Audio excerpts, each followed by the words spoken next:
Right guys, this is going to be a video showing you how to get the high roll of Triumph for the new update. This Triumph can be obtained either solo or in a fire team, and all it requires you to do is get 100k points within a Nightfall using calus themed armor and weapons, earned from either the menagerie or any leviathan based raid. So if you don't have any menagerie gear but you have the original leviathan raid sets, you can go and pull them out from your collections and all of that stuff will work too. In terms for solo play, you don't need to have every slot covered with this. Okay, I don't know the specific on it because I've already got the Triumph, so I can't experiment now. But as long as, I think minimum, if you have at least one weapon and one armor piece on, it will work, I think. But don't quote me on that. I think what I would suggest that you do, just put as much calus themed stuff on as you can. Okay, just to be safe on it. As I didn't have every slot covered with that. I did have a couple of pieces of armor and stuff, but I didn't have like all weapons themed and stuff. Just put as much stuff on as you can, just to be safe on it. That's what I would advise on that. So we're going to be doing Warden of Nothing.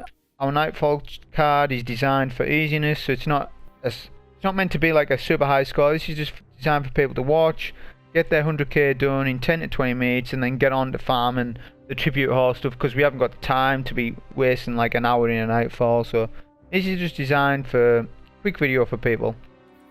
So just adjust your power handicap to make you that you're 540 light. I put on Void Singe, Heavyweight, Momentum, and Match Game. That's the card I advise, which I'll get more into during the run. As for our subclass, we are using Voidwalker, so we have Vortex Grenade on, and Power and Rift for the boss. And we're using bottom tree, Warlock, Devour. We're chaining that Devour with Bad Juju, so that was my idea, to showcase this weapon as much as possible. I'll quickly tell you basically the differences between D1 and D2 with this weapon. So in D1, it basically refilled your magazine like it is now and give you increased super energy. I think it was more in D1. The buff string of curses seemed a little more, but the base regen rates in D1 were higher anyways. But it's still super strong. I believe this weapon's like really super strong. And effectively the string of curses is changed since D2, so it stacks like Rampage. Rampage stacks up to 3 times, as we all know. String of curses stacks to 5 times. And the more, when you get times 5, you get more super energy, so it gets more and more and more. And also it fires full auto, and you basically have infinite ammo with this weapon. As long as there's enough adds, you'll have infinite ammo when you're proccing the string of curses. So it stacks to 5 times, and you get 100% damage buff at times 5 buff. Effectively, that's how it works. For those that are interested with the catalyst, the only thing that the catalyst does is that it extends string of curses duration by, I think it's about 1 second. That's all it does. I didn't have the catalyst on me as the making this video. This was the version without the catalyst. The thing with the catalyst though is it's still really worth to get, because of the masterwork orbs you're going to be able to make with this weapon. Combine that with string of curses, you're going to make the super regeneration even more than what it was, or what it is. So like I said, you need calus themed armor on and weapons. So I only had one weapon on from the menagerie, so it was the Epicurean, which is void based. For our power weapon, we had Swarm of the Raven on, which has spike grenades on it. You can put on any sort of heavy weapon. You've got heavyweight on. All heavy weapons are going to be OP, and just something that you're comfortable with to one phase the boss. That's all I would say about it. As for the armor, so I had all calus themed armor on apart from my boots. I had Lunafaction boots on. This was just so that I got automatic reloads while I was one phasing the boss. That's the only reason why I had this on, since I had no reason to put anything else on really at the time. So that's basically the loadout. If you were a hunter or a titan, if you're a hunter, just rock a void based subclass, Tether probably. And if you're a titan, Code of the Commander, that will wreck in this one. Code of the Commander, just double down on the void aspect, since you're dealing with a lot of void stuff in here. There's not much of anything else that you're dealing with. Okay, so that's the build and everything. Right, show me the run. So straight away we're going to be dealing with the 3 goblins in the tunnel, which is no problem. Since I'm a Devour Warlock, proc my Devour. I'm a melee, and I'm going to start using Bad Juju. A lot with this run you'll realise is me maybe taking longer than what I should, but it's mainly me just trying to showcase this weapon as much as possible for people to see how it behaves during solo play, because I believe that this weapon is best when you're solo. So before you push this first platform, you want to try and put a nade or a couple of shots in before you start going on a bad Juju string of curses chain, because bad Juju is really good once you get the string of curses going, but it's just an average kind of pulse before you get that on orange bars anyways. So to kind of kill them in one magazine sometimes you won't, and plus with the Vex they hide their crit spot. So I like to kind of weaken them with a nade first, then start my chain going. So as you can see, we're already 70-80% towards our super from that first room alone. If I had the catalyst on, I would assume that I would get my super there.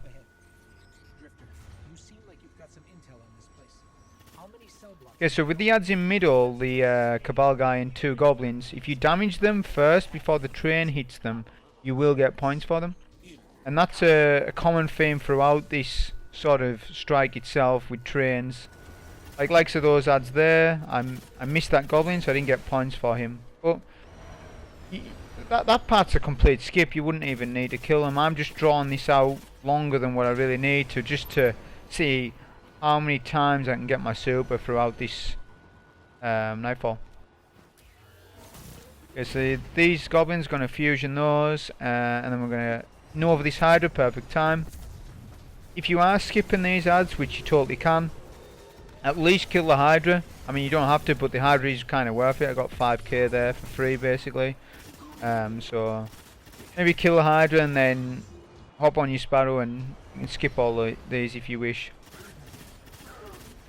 So this is where a lot of people slip up with this train area here. You can walk along the top. That's the safest route, I would say. But if you want to learn the Sparrow with the trains, is that you just need to be aware that if you train like that, see there was 2 trains left side. So don't assume it's left, right. Sometimes on rotation there's 2 trains left. So that's the only thing to look out for. But other than that, it's just left, right. So right now we're going to use this area to get towards our next super, since I want it for the next area. Since Void Singe is on and Hydras can be a pain if they keep hitting me. We've got our Swashbuckler active, which does a lot of damage. I really like this fusion for PvE. I also notice he has a lot of range as well. I like.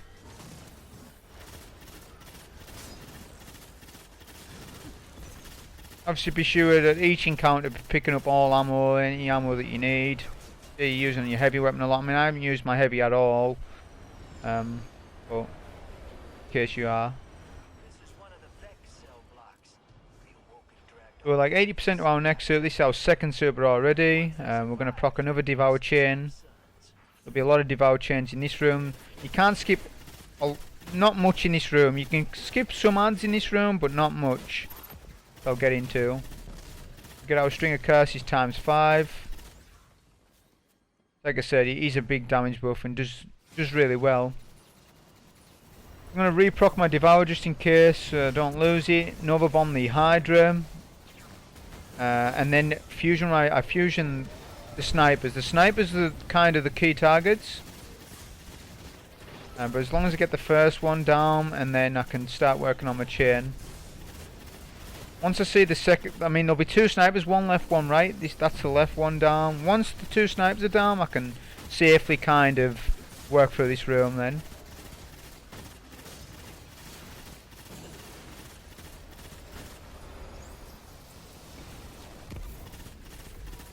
You'll also see with the string of curses, once I start hitting orange bars with it, like right now, it is kind of melting them, so it is really good in that respect.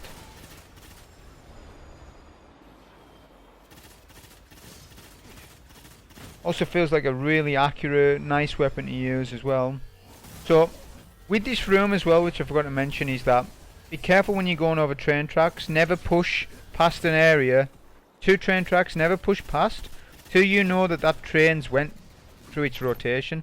Then pass. Unless you know the exact timing of the trains and know the feel of it, you know, don't pass until then.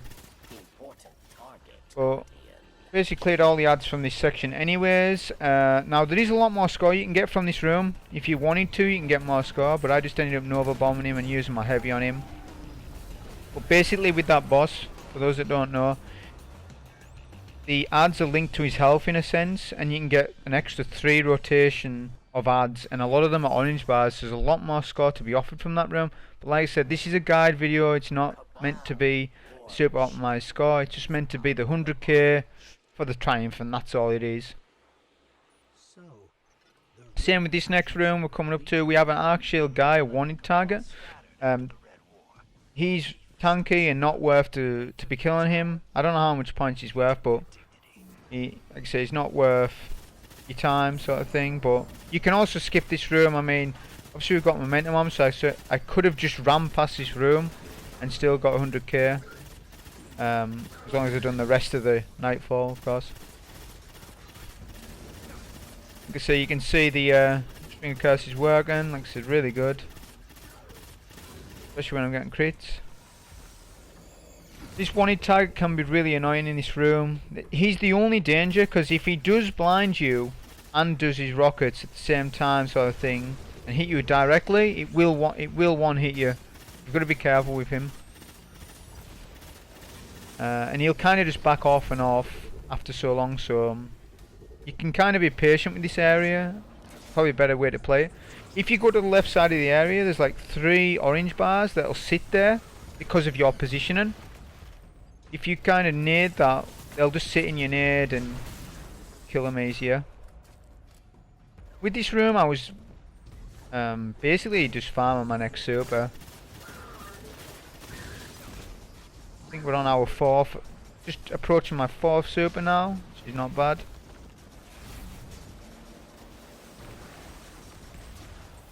Now we're deciding just to skip the room. Now with this section, if you don't have a super or if you're not a warlock, then you probably want to play the distance game a lot more and let the Cabal and Vex fight each other. As long as you tag all the enemies, if the Cabal say kill the Vex or the Vex kill the Cabal, which is more likely because Void is on, then you're going to get points for that. So you can play the range game a lot. But obviously I had Devour going, so I could just go in there and just keep my Devour chain and my Juju chain going.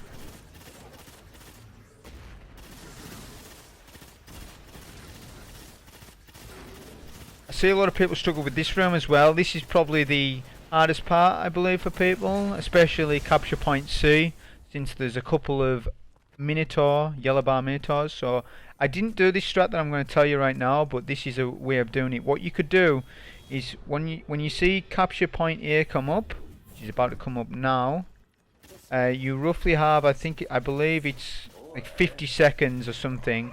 Yeah, so it's a full minute, right? So what you could do is kill all these goblins in front of me, don't even capture the point. Then you go to capture point B and C, obviously you'll know where they are. Clear out capture B and C, or as much as you can. Then when capture point A gets to like 10 seconds, go to capture point A, capture the point because the timer will stop.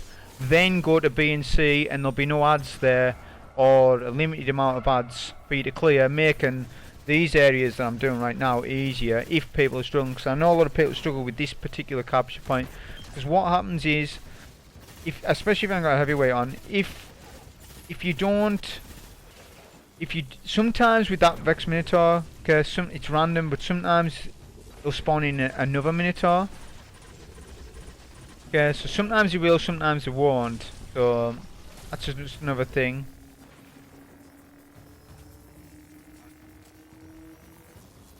Captured C first, then I'm going to make my way over to B. There is a couple of ads in middle that I missed. Obviously you could get all these as well. The thing with B is, like I said, just mainly, if you can at least kill that guy. Like if you do the strat that I mentioned where you don't capture A, you could go and kill that Cabal guy, because he always pushes you back. He's the most annoying target on B. You could pre-kill him, then go to A, then you can capture all the points that way. That'll be an easier way of dealing with it if people are struggling with this bit. Alternatively, you can pick up the turret, the cannon. There's a cannon that I never picked up, which you can see I've got a mark point for. You can pick that up as well to help you. And you come to this door here before spawn, of the boss. You can kill a lot of orange bars and stuff here for extra points, and it clears them out faster. So this is like a spawn trap, if you like. And once I'm dealt with that, I mean, I already have the 100k, so I'm not interested in any more points. I'm just going to Nova Bomb him, finish with heavy, and then we're off to go to the boss. Now if you kill him and then you tag the enemies quickly, you'll get points for them, even if you don't kill them. So those Cabal there that died in front of me, I didn't get points for them because I didn't tag them. But if I'd tagged them all, I would have got a lot of points. Also, you can drag that fight out longer as well. You can actually get a second rotation of orange bar Cabal. But obviously I killed the boss super quick, so they didn't have a chance to spawn. But if you were like struggling for points, you can extend the sort of the fight with the Minotaur in the first train room. Well, the room, a couple of rooms back, and that guy as well. A lot of the ads, like I said, they're based on each kind of boss's HP. Okay, so make sure you've got relatively enough ammo to one phase the boss. We have Learner Faction boots on, so I'm a warlock. So if you were a hunter, obviously you're not going to have Learner boots available to you, so just use a heavy that's something with a lot of ammo in the mag to start off with. You can still one phase the boss easily on a hunter. Obviously Titans have Rally Barricade, so you're okay there. But this boss is one of the easier ones to do anyways, one phase. Simply I'm going to pop my Empower and Rift, I'm going to nade and then just spam heavy on him. He dies in no time at all.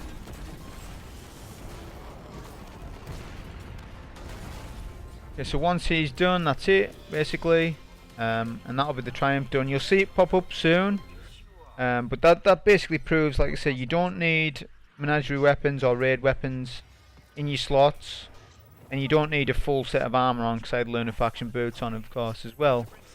So that's effectively how you do the high roller triumph. A quick, well, not so much a quick video, but a quick strat for people to go in there and get it done. Hope you enjoyed it. Thank you.